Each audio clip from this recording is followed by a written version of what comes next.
Welcome to the Global Center for Christ Consciousness. I would like to welcome our guest musician for today. Let's give a warm welcome to Ananda Das.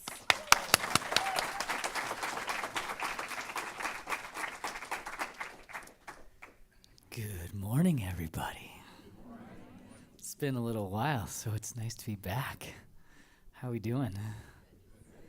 Amazing. Well, so every time I talk to Dosi, she's like, Ananda, you got some new material for us? And I was like, okay, well, I do, actually. And this song is going to be off of an upcoming release, September 20th. So this is like literally unreleased music, but coming out very soon. I know many of you were supporters for the album fundraising. And I mean, to be honest, it's still going on. So if anybody's inspired to share a little more support for the music, the ongoing creation, it's an ongoing journey, recording music and then putting it out there, and it's amazing how long it takes. So, when I wrote these songs, I start recording it takes like, half a year to a year just for each track. It's like mind-boggling. But so, needless to say, I want to share this song with you, and it's a particular chant from the Bhakti Yoga tradition to Sita and Ram, and at a very just kind of shall we say, spiritual level. It really represents that balance of the masculine and the feminine. Ram really representing kind of that solar energy and very much connected to righteousness, the virtues of righteousness. And Sita really representing the manifestation of the earth and that also the virtues of the essence of the feminine. And so when we call upon them, it's that calling upon the balance of that masculine and feminine just within us. And in particular, there's an opening line that's Raghupati Raghava Rajaram Patita Pavana Sitaram. And this is a call to Sita and Ram, but particularly Ram as the uplifter of the times when we're really struggling. We're struggling in our lives and we're really invoking that higher consciousness to pervade and to step into more and more of our dharma, our aligned sense of heart and mind and spirit, connection to source consciousness. So I give you a lot of intro to this, but it's very simple, just saying Sita and Ram. Okay, we'll sing together.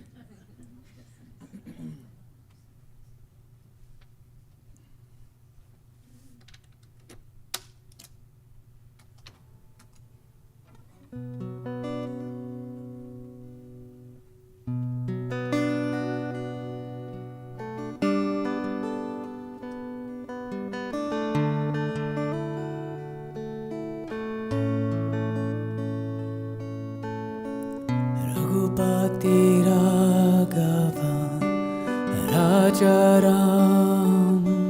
Patita Pavana Sitaram. Raghupati Raghava Rajaram Patita Pavana Sitaram. Sitaram, Sitaram,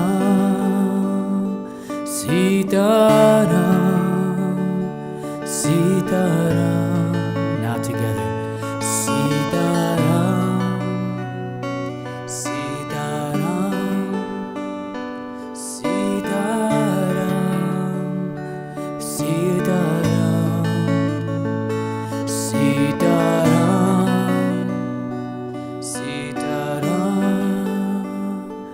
Sitaram, Sitaram,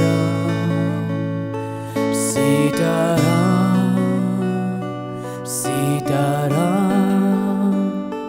Sitaram, Sitaram. Bolo Shri Ram Jai Ram Jai Jai Ram. Shri Ram Jai Ram Jai Jai Ram. Shri Ram Jai Ram Jai Jai Ram. Shri Ram Jai Ram Jai Jai Ram. Shri Ram Jai Ram Jai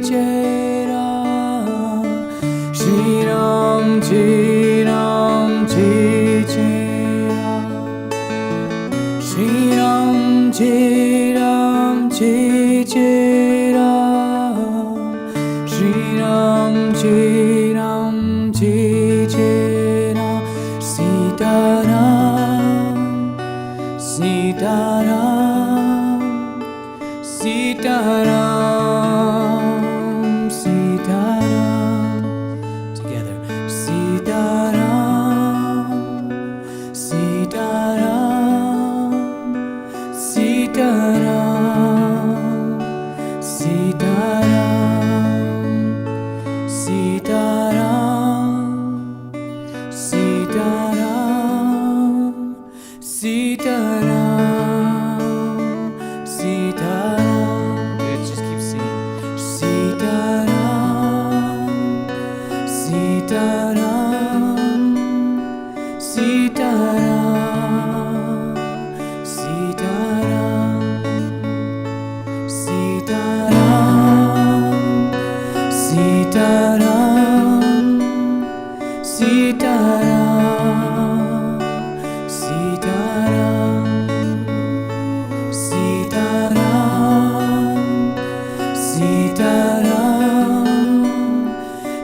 Sita Ram, Sita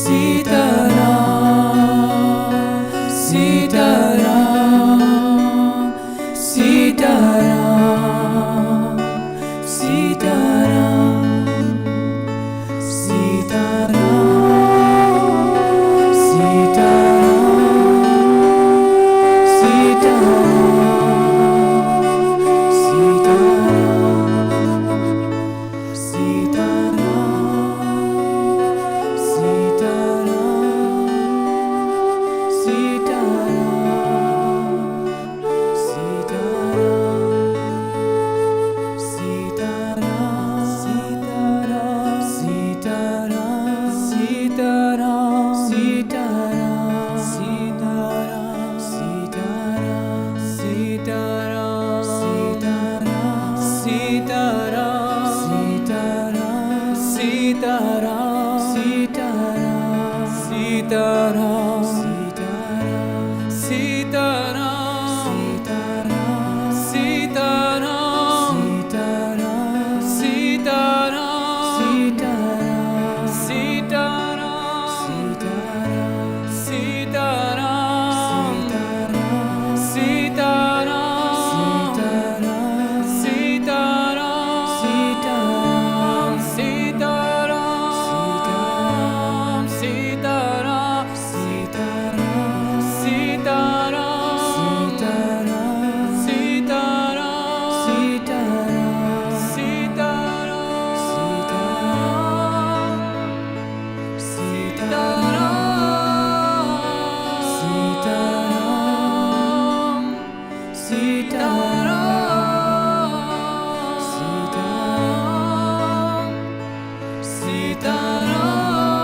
Sita Ram,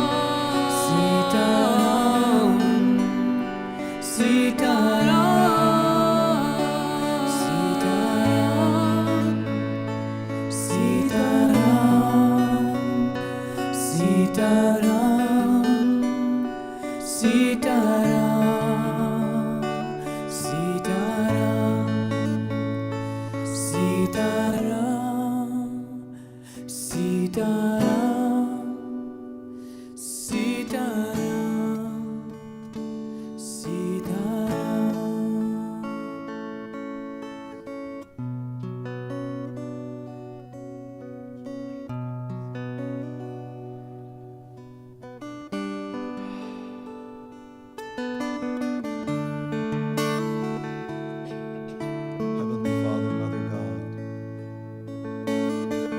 presence is heaven. Hallowed and sacred is your name. And all that you are is found deep within ourselves. Father, Mother, God, we give thanks that your kingdom is experienced through us. We are your creation. We are heaven, even on earth. Let us